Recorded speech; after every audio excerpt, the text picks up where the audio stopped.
What's up, guys? Welcome back to the channel. In today's episode, we are going to be diagnosing why this bike is doing this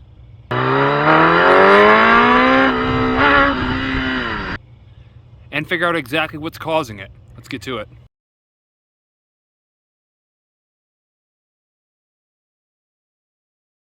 Alright guys, so as far as addressing the problems and diagnosing it, there are a handful of things that these bikes are known to have problems with that give particular problems like we have right now.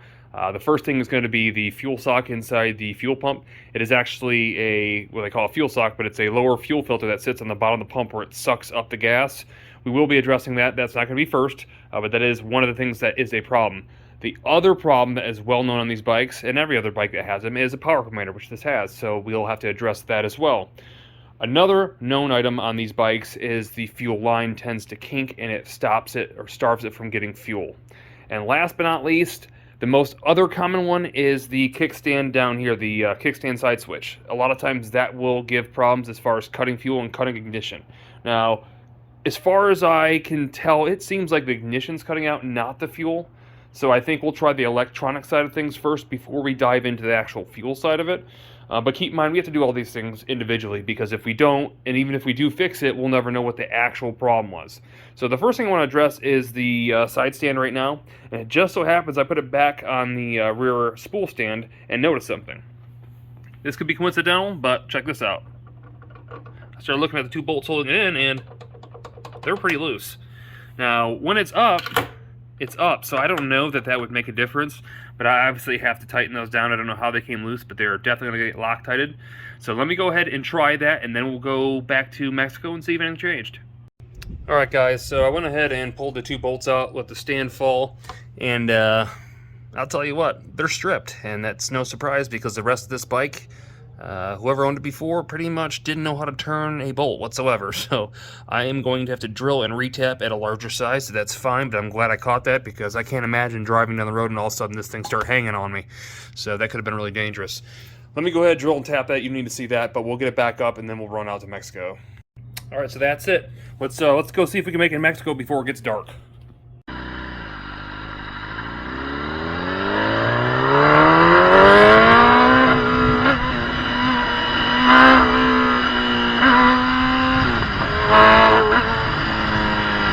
Alright guys, so as you saw, that did not fix it. Kind of strange. I thought it was only happening in first gear until towards the end there, and you probably noticed that its second gear did it as well. So it's got no issue with what gear you're in. And strange enough, even though I just revved it a second ago, sitting here parked, it didn't do it. The other day when I first noticed it, even when it was sitting here in the shop, when I revved it at 7,000, it would die down. So it's got nothing to do with being in gear either. And we know that it's sporadic, so the next part of testing that same sensor is going to be disconnecting it. It actually runs across here, then up, so I need to pull off that lower panel there. I'll disconnect it and I'll put a jumper on the other side of it so it thinks that that is actually there, though it won't be. Well, it will be, but it won't be connected. That'll be the next test to determine if it's actual wire, if it was. We know it wasn't because it was loose. If that doesn't work, we'll move forward from there, but I'll try that and we'll go back out for another run. Alright, so our next step is going to be bypassing our kickstand switch. Now, as I told you, it was in this kind of behind this fairing here. As you can see, the fairing's actually split anyway, so I have to repair that. But you can kind of see I've got a jumper wire stuck inside there. Preferably, I would have rather had done this with the male end of an extra plug. I couldn't seem to find one for some reason, even though it's a common plug. So I'm going to go ahead and stuff something else into there and tape around it to make sure it doesn't move and that doesn't come out when we're riding. But at very least, we'll see if this is the problem, and if it is, we'll go ahead and replace the kickstand switch. If not, we'll move on to other things.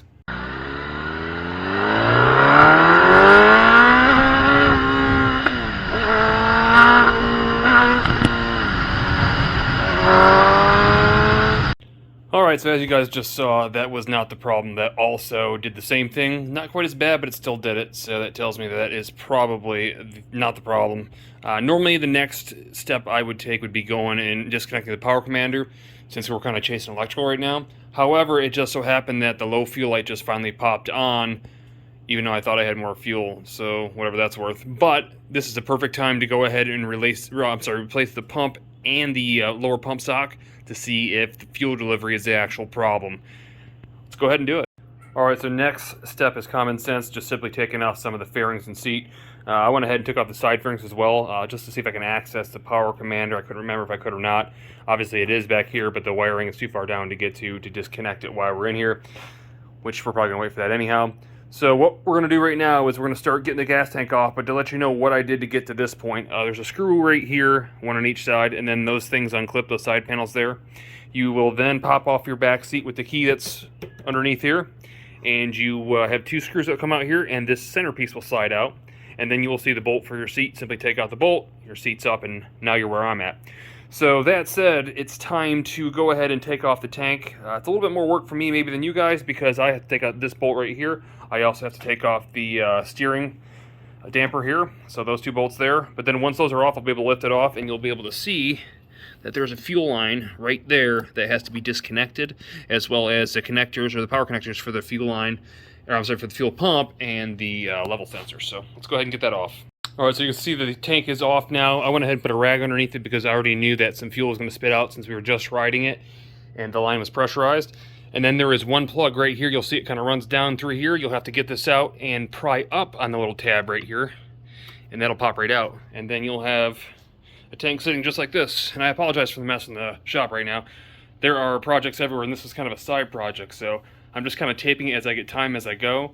So yeah, anyways, what I need to do right now, there is 5 10mm bolts holding this thing in. I'm going to unzip those and pull that fuel pump right out. Alright guys, you see the fuel pump is out now. I'm going to go ahead and check that out, and what you'll notice is there is an aftermarket pump in there, much like the one we bought. So these things are cheap, they're less than 20 bucks. I don't expect a whole lot out of them, but that is almost just a very high percentage that is the problem for us right now.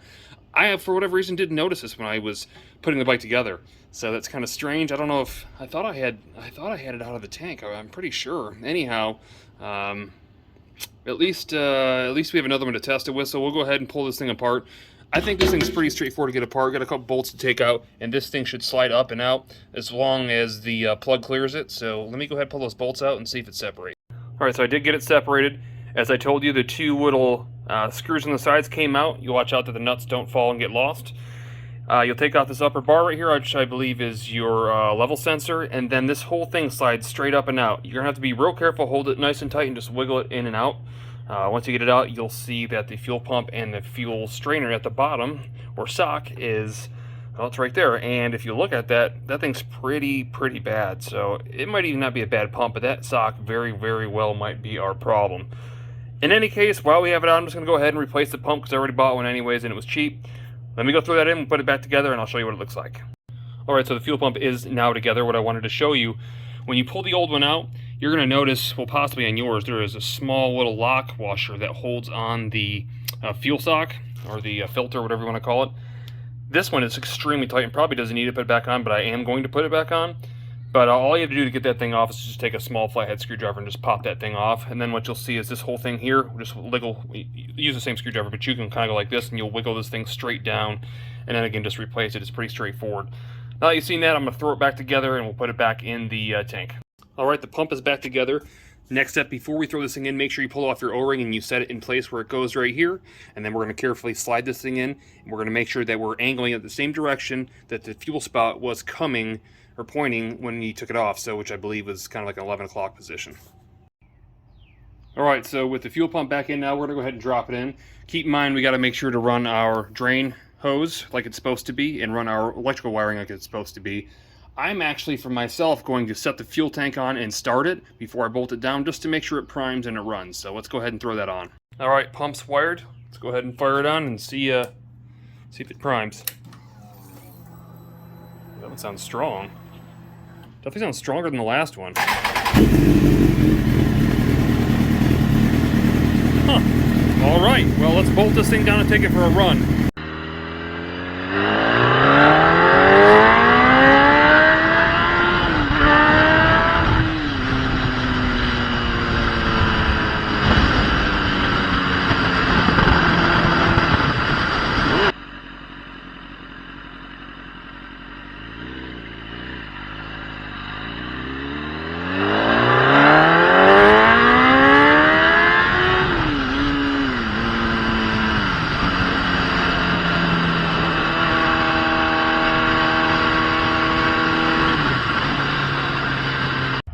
right, so there you guys have it. As you just saw, the problem was either the fuel sock or the fuel pump itself. And again, for less than 20 bucks to not replace the pump while I was in there would have been totally stupid. Now, obviously, I still have to go ahead and put the rest of the bike back together. But just kind of FYI, where you would think this definitely would have been an ignition problem, it turned out not to be. So a few key notes here.